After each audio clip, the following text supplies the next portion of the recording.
সরকার ঢাকা চট্টগ্রাম হাইওয়ের মতো একটা গুরুত্বপূর্ণ হাইওয়েতে তারা এআই ক্যামেরা বসিয়েছে, যেখানে এআই ক্যামেরার মাধ্যমে ভিডিও মামলা দেওয়া হবে। এবং মোটরসাইকেলের গতিসীমা নির্ধারণ করা হয়েছে 50 কিলোমিটার/আওয়ার। মানে 50 কিলোমিটারের উপরে গেলে আপনাকে কেস খাইতে হবে, এআই ক্যামেরার মাধ্যমে ভিডিও মামলা দেওয়া হবে। মানে এই নিয়মটা যারা করেছে, এই 50 কিলোমিটারের যে নিয়মটা যারা করেছে, তারা কি আদৌ কোনো ন্যূনতম ক্যালকুলেশন করেছে যে আদৌ এই 50 কিলোমিটারটা সেফ হবে কিনা, আদৌ 50 কিলোমিটারটা ইনাফ হবে কিনা, 50 কিলোমিটারে বাইক আদৌ চলে কিনা, সেই নিয়ে তাদের কোনো ক্যালকুলেশন আছে? কম স্পিডে 6 গিয়ারের বাইকগুলা 50 কিলোমিটারে চলতে পারবে? যেগুলো হায়ার সিসি বাইক সেগুলো ফুল স্পিডে মানে ফুল গিয়ারে 50 কিলোমিটারে চলতে পারবে? হাইওয়েতে তো আর মানুষ 3 গিয়ার 4 গিয়ারে চালায় না। হাইওয়েতে তো মানুষ একটা লং টাইম ফুল গিয়ারে চালায়। ফুল গিয়ার মানে জোরে না, ফুল গিয়ার মানে আপনার বাইকে যদি 5টা গিয়ার থাকে আপনি 5 গিয়ারে চালাবেন, আপনার বাইকে যদি 6টা গিয়ার থাকে আপনি 6 গিয়ারে চালাবেন। এই ক্যালকুলেশন, এই যে 50 কিলোমিটার যে ঠিক করেছে যে এই হাইওয়েতে 50 কিলোমিটার বেশি চলবে না মোটরসাইকেল, সে কি করেছে? সে কি আদৌ কোনোদিনও সাইকেলেও উঠেছে, সাইকেলও চালিয়েছে, না শুধু 4 হুইলার পাজেরো গাড়িতেই চলাফেরা করেছে? তার কি কোনো ক্যালকুলেশন আছে? রাস্তা সম্পর্কে কি কোনো ধারণা তার আছে আদৌ? মানে ন্যূনতম বুদ্ধি, ন্যূনতম কমন সেন্স কি তার আছে? কোন কোন রাস্তায় মোটরসাইকেলের জন্য বা যে কোনো গাড়ির জন্য 50 কিলোমিটার নির্ধারণ করা হয় এই সম্পর্কে তাদের বিন্দুমাত্র ধারণা আছে? 50 কিলোমিটার/আওয়ার কোথায় কোথায় গাড়ি চলে জানেন আপনারা? ক্যান্টনমেন্টে গেলে দেখবেন রাস্তার এক পাশে 50 কিলোমিটার/আওয়ার লেখা থাকে, আরেক পাশে 40 কিলোমিটার/আওয়ার লেখা থাকে। ক্যান্টনমেন্টের মতো একটা গুরুত্বপূর্ণ জায়গায়, যেখানে নিয়মের বাইরে গেলে আপনার সমস্যা হইতে পারে, সেই রকম একটা জায়গায় রাস্তার এক পাশে 50 কিলোমিটার/আওয়ার, আরেক পাশে 40 কিলোমিটার/আওয়ার। এবং এটা ক্যান্টনমেন্টের রাস্তা, কোনো শহরের রাস্তা না, কোনো হাইওয়ের রাস্তা না, ক্যান্টনমেন্টের ভিতরের রাস্তা, যেখানে তাদের ইশারায় চলা লাগে। সেই রকম একটা জায়গায় মোটরসাইকেল এবং গাড়ির জন্য, যে কোনো গাড়ির জন্য স্পিড নির্ধারণ করে দেওয়া হয়েছে 40 কিলোমিটার/আওয়ার বাম সাইডেরটাই, এবং ডান সাইডে 50 কিলোমিটার/আওয়ার। একটা অটোরিকশা 40 কিলোমিটার/আওয়ারে চলতে পারে। এই যে অটো রিক্সা নিয়ে এত ঝামেলা হচ্ছে না, 40 কিলোমিটার/আওয়ারে চলে। অনেক ক্ষেত্রে তাদের বেশিও। অটো রিক্সা নিয়ে সবচেয়ে বেশি সমস্যা হয় 40 কিলোমিটার/আওয়ারে চললেও তাদের যে ব্রেক, সেই ব্রেকটা, সেই অ্যাবিলিটি নাই ওই যানবাহনে যে তারা ব্রেক করতে পারবে। তাই অনেক সময় জোরে চালাইতে যে ব্রেক করলে রিক্সা উল্টে যায়, অটো রিক্সা উল্টায় যায়। আসলে সরকারের না অনেক টাকা লাগবে, প্রচুর টাকা লাগবে। তাই তারা মনে করেছে যে বাংলাদেশের মানুষ প্রচুর মোটরসাইকেল চালায়, প্রচুর মোটরসাইকেল ব্যবহার করে। তাই মোটরসাইকেলের কিছু নিয়ম কানুন আমরা বেঁধে দিই এমন ভাবে যেন একটু কিছু হলেই সেই মামলা থেকে তারা যেন টাকা পায়। এই জন্য এমন কিছু উদ্ভট নিয়ম বের করেছে যেখানে বাইকাররা কেস খাইতে বাধ্য। চলুন আমি কিছুক্ষণের জন্য ভেবে নিলাম যে সরকার এগুলো টাকার জন্য করছে না, সরকার নিয়ম কানুনের মধ্যে নিয়ে আসার জন্য করছে। এটা তো আমি কোনোদিনও বিশ্বাস করি, তারপরেও মেনে নিলাম। তো এই যে 50 কিলোমিটার/আওয়ার, এইটা আসলে কি কারণে করা হলো? যে accident issue, road issue. Accident accident issue যদি হয়, হাইওয়ের সব অ্যাক্সিডেন্ট কি মোটরসাইকেলেরই হয় বা মোটরসাইকেলের জন্যই হয়? মোটরসাইকেলের অ্যাক্সিডেন্ট হওয়া আর মোটরসাইকেলের জন্য অ্যাক্সিডেন্ট হওয়া কিন্তু এক বিষয় না। হাইওয়ের কয়টা অ্যাক্সিডেন্ট মোটরসাইকেলের হয় আর কয়টা বাস ট্রাকের হয়? আপনি বাস ট্রাক কন্ট্রোল করতে পারেন না, আপনার সব নিয়ম মোটরসাইকেলের জন্যই। ঠিক আছে, এআই এর মাধ্যমে বাস ট্রাক আলাদাও এখন নিয়ম কানুনের মধ্যে আসবে, ঠিক আছে, কিন্তু তাই বলে আপনি মোটরসাইকেল আলাদারকে বাসের নিচে চাপা দিয়ে দিবেন? কারণ যেভাবে আস্তে চালানোর কথা বলছেন, আপনার তো ওই রকম রাস্তা নাই। বাস আলাদা তো একা বেকা করে চালায়, একা বেকা করে চালানোর জন্য তো আপনার এআই মামলা নাই। তো 50 কিলোমিটারে যখন একটা মোটরসাইকেল আলা চালাবে, বাস আলা তো পিছন থেকে এসে মারা দিবে, ট্রাক আলা তো মেরে দিবে। তখন আপনি কি করবেন? সে ড্রাইভার কি আপনি নিবেন? নিবেন না। এআই ক্যামেরার আগে আগে যখন হাইওয়েতে চেকপোস্ট হইতো, মানে চেকিং করা হইতো, তখন পুলিশ স্পিড গান নিয়ে দাঁড়ায় থাকতো। তো মোটরসাইকেল আলারা যদি 60-এর জায়গায় 63-তেও চালাইতো, এবং সেটা যদি স্পিড গানে উঠে আসতো, তারা ধরে কেস দিত, বলতো যে এটা তো ওভার হয়ে গেছে।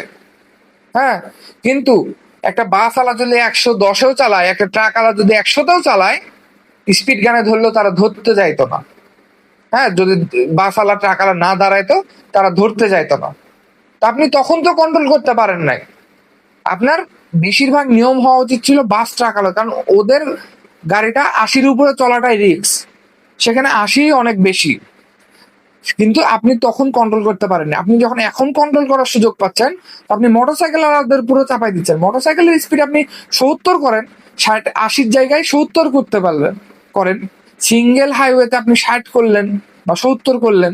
50, ঢাকা থেকে চট্টগ্রামের ডিস্টেন্স 250 কিলোমিটার, কি একদিনে যাবে মানুষ? এটা তো এমন না যে 250 কিলোমিটারকে আমি 5 দিয়ে ভাগ করলাম, তো 5 ঘন্টা চলে আসলো। এভাবে তো মোটরসাইকেল আলাদা যায় না বা যাইতে পারে না। 5 ঘন্টা তার একটা না মোটরসাইকেল কেউই চালাইতে পারে না, মানে সবাই চালাইতে পারে না, একটা ডিফিকাল্টি তো হয়। তাদের মধ্যে কি ন্যূনতম কমন সেন্স আছে যে আসলে কিভাবে মোটরসাইকেল বা গাড়ির গতিসীমা নির্ধারণ করতে হয়? ন্যূনতম কমন সেন্স যদি না থাকে, তাহলে তো এটা ধরে নিব যে এটা একটা গভর্নমেন্টের পায়তারা।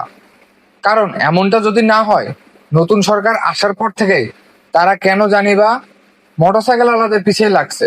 প্রথমে ট্যাক্স বাড়াইলো, দেন সেটা কোনোভাবে আন্দোলন টান্দোলন করে হয়তো স্থগিত করা হয়েছে, এবং তারপরে শুনলাম যে ডাবল নাম্বার প্লেট করা হবে, সেজন্য 5,000 টাকা দিতে হবে, এবং নতুন যারা রেজিস্ট্রেশন করবে তাদেরকে 17,000 টাকা দিতে হবে। তারা একের পর এক নতুন নতুন নিয়ম বের করতেছে, একের পর এক নতুন নতুন নিয়ম বানাচ্ছে। আপনাদের কি মনে হয় এই যে 50 কিলোমিটার পার আওয়ার বা যে কোনো কিছু, এগুলো কি আমাদের সেফটির জন্য? যে কোনো সরকার বা যে কোনো রাজনৈতিক দল আদৌ কি আমাদের কথা ভাবে? যারা সাধারণ জনগণকে ছিনতাই, চাঁদাবাজি, ডাকাতি এগুলো থেকে রক্ষা করতে পারে না, এগুলো সেফটি দিতে পারে না, মেয়েদের সেফটি দিতে পারে না, রাস্তায় মানুষজনের চলাচলের সেফটি দিতে পারে না, তারা মোটরসাইকেল রাইডারদের কথা ভাবে? এটা আমি বিশ্বাস করব কোনোদিনই না। এআই ক্যামেরা বসানোই হয়েছে শুধু মামলা দেওয়ার জন্য, এবং সেই মামলা থেকে টাকা পাওয়ার জন্য, আর কিচ্ছু না। আর কয়েকদিন পর সকল হাইওয়েতেই বসাবে এবং বলবে যে 50 কিলোমিটারের বেশি চলা যাবে না। মোটরসাইকেল নিয়ে 50 কিলোমিটারে কিভাবে যাবে? ঢাকা থেকে চট্টগ্রাম, ঢাকা থেকে রাজশাহী, এগুলো তো 300 কিলোমিটারের রাস্তা। আপনি 80 কিলোমিটার, 80-র উপরে করলে আপনি অবশ্যই কেস দিতে পারেন, এটা তো একদম যুক্তিযুক্ত। 80-র উপরে চালানোই উচিত না, এটা আমরা সবাই মনে করি। কিন্তু 80-র নিচে, 70-এর নিচে, 50, সেটা তো বললামই। 50 কোন কোন গাড়ি চলে? অটো রিক্সা চলে 50-এ, 40-এ। তার মানে কি দাঁড়াচ্ছে? যে না তারা আমাদের সেফটির কথা ভাবে, না আমাদেরকে তারা ভালো রাস্তা দিতে পারে। আপনি আলাদা লেন করে দেন মোটরসাইকেলের জন্য, এত ক্ষমতা, এত কলিজা আপনাদের, আলাদা লেন করে দেন মোটরসাইকেলের জন্য, যে এই লেনে শুধু মোটরসাইকেলই চলবে, আরেক লাইনে শুধু বাস চলবে, আরেক লাইনে শুধু ট্রাক চলবে। দেন আপনি এই নিয়ম করেন দেখি। আপনি রাস্তায় একটা বড় গর্ত হয়ে গেলে সেই গর্তটা সার্ভিস করতে পারেন না, দিনের পর দিন, সপ্তাহের পর সপ্তাহ, মাসের পর মাস সেই বড় বড় গর্ত পড়ে থাকে রাস্তার উপর। সে গর্তে মোটরসাইকেলের চাকা পড়ে, কারের চাকা পড়ে, বাসের চাকা পড়ে, সেগুলো সলভ করতে পারেন না, কিন্তু আপনি স্পিড লিমিট দিতে পারেন। আর যে ব্যক্তিটা এটা নির্ধারণ করেছে, বা যারা একসাথে টেবিলে বসে এটা নির্ধারণ করেছে, তারা কি আদৌ সাইকেলও চালিয়েছে? তাদের কি ন্যূনতম কমন সেন্স নাই? তারা কি শুধু ওই 4 হুইলার, পাজেরো, নোয়া এগুলো নিয়ে ঘোরাফেরা করেছে? তাদের কি ন্যূনতম সেন্স নাই যে রাস্তাঘাটে কিভাবে গাড়ি চলে? আপনারা তো রাস্তায় চলাচল করলে রাস্তা ফাঁকা করে দেওয়া হয়, আপনাদের জন্য রাস্তা ফাঁকা করে রাখে সবাই, আপনারা কি করে বুঝবেন? অনেক বছর আগে আমি আশুলিয়ার একটা ভাঙা রাস্তা দিয়ে রিক্সা করে ভার্সিটি যাচ্ছিলাম। তো আমি রিক্সাওয়ালা মামাকে জিজ্ঞেস করছিলাম যে মামা, এত যে ভাঙা রাস্তা, মানে এভাবে জাম্পিং খাইতেছে রিক্সা যাইতেছে তো, এবং এভাবে এভাবে দোল খাইতেছে। তো মামাকে জিজ্ঞেস করলাম যে মামা, এত যে ভাঙা রাস্তা, এখানকার যে এমপি বা ইউনিয়ন পরিষদের যে চেয়ারম্যান, সে কি আদৌ এই রাস্তা দেখতে পায় না? তখন ওই রিক্সাওয়ালা মামা বলেছিল, আর বলেন না মামা, এরা তো ওই বড় বড় স্প্রিং আলা গাড়ি নিয়ে আসে, এরা দেখতেও পায় না, জানতেও পায় না যে আসলে রাস্তা ভাঙা আছে কিনা। তা আপনাদের কি মানে ন্যূনতম কমন সেন্স বা ন্যূনতম বুদ্ধি বলতে কিছু নাই। আপনি একটা চেয়ারে বসলে আপনি অযোগ্য হইতেই পারেন, আপনার একটা টিম অযোগ্য হইতেই পারে, কিন্তু আপনার যদি ন্যূনতম কমন সেন্সটাও না থাকে, তার মানে বুঝতে হবে আপনার বাড়িতে বসার সময় হয়ে গেছে, রিটায়ার্ড লাইফ এনজয় করার সময় হয়ে গেছে। তাই এই সব উদ্ভট নিয়ম না বের করে বাসায় যে রেস্ট নেন এবং নতুন কাউকে দায়িত্ব দেন, যে শিক্ষিত, যে ইয়াং, মানুষের চলাফেরার ধরনটা বুঝবে। এসি রুমে বসে, টেবিলে বসে আর ফোর হুইলার গাড়িতে চড়ে আপনি রাস্তার মানুষের কষ্ট বুঝবেন না, সাধারণ মানুষের কষ্ট বুঝতে পারবেন না।